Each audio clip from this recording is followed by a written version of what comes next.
ব্রাহ্মণবাড়িয়ার বিজয়নগর উপজেলার নলগড়িয়া গ্রাম।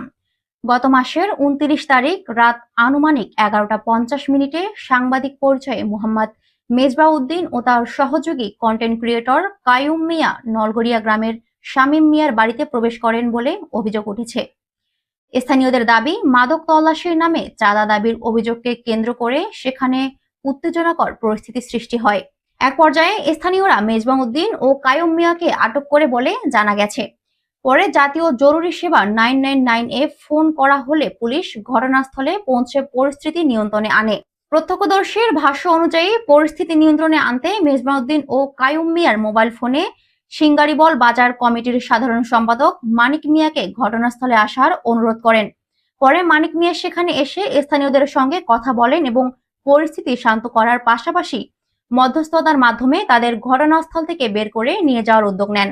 তবে ঘটনার পরপরই মানিক মিয়ার বিরুদ্ধে ফেসবুকে বিভিন্ন ধরনের অপপ্রচার ও ভিত্তিহীন সংবাদ প্রকাশ করা হয়েছে বলে অভিযোগ তার। মানিক মিয়ার দাবি, এ ঘটনার সঙ্গে তার কোনো ধরনের সম্পৃক্ততা ছিল না। শুধুমাত্র পরিস্থিতি শান্ত করা এবং সমঝোতার উদ্দেশ্যেই তিনি ঘটনাস্থলে গিয়েছিলেন। তার অভিযোগ, মধ্যস্থতার বিষয়টি ভিন্নভাবে উপস্থাপন করে সামাজিক যোগাযোগ মাধ্যমে তার বিরুদ্ধে বিভ্রান্তিকর তথ্য ছড়ানো হয়েছে। ঘটনার প্রকৃত সত্য উদ্ঘাটনে নিরপেক্ষ তদন্তের দাবি জানিয়েছেন মানিক মিয়া। একই সঙ্গে সামাজিক যোগাযোগ মাধ্যমে অপপ্রচার চালিয়ে থাকলে সংশ্লিষ্টদের বিরুদ্ধে আইনগত ব্যবস্থা নেওয়ার দাবি জানান তিনি। স্থানীয়দের দাবি, পুরো ঘটনাটি নিরপেক্ষভাবে তদন্ত করে প্রকৃত সত্য বের করা আনা হোক। পাশাপাশি উদ্দেশ্য প্রণীতভাবে কারো বিরুদ্ধে অপপ্রচার চালানো হয়ে থাকলে দায়ীদের বিরুদ্ধে আইনানুগ ব্যবস্থা নেওয়া হোক। তবে এই ঘটনায় মেজবাউদ্দিনের বক্তব্য তাৎক্ষণিকভাবে পাওয়া যায়নি।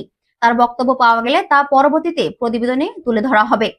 ঘটনার সুষ্ঠু তদন্তের মাধ্যমে প্রকৃত সত্য সামনে আসবে, এমনটাই প্রত্যাশা স্থানীয় বাসিন্দার।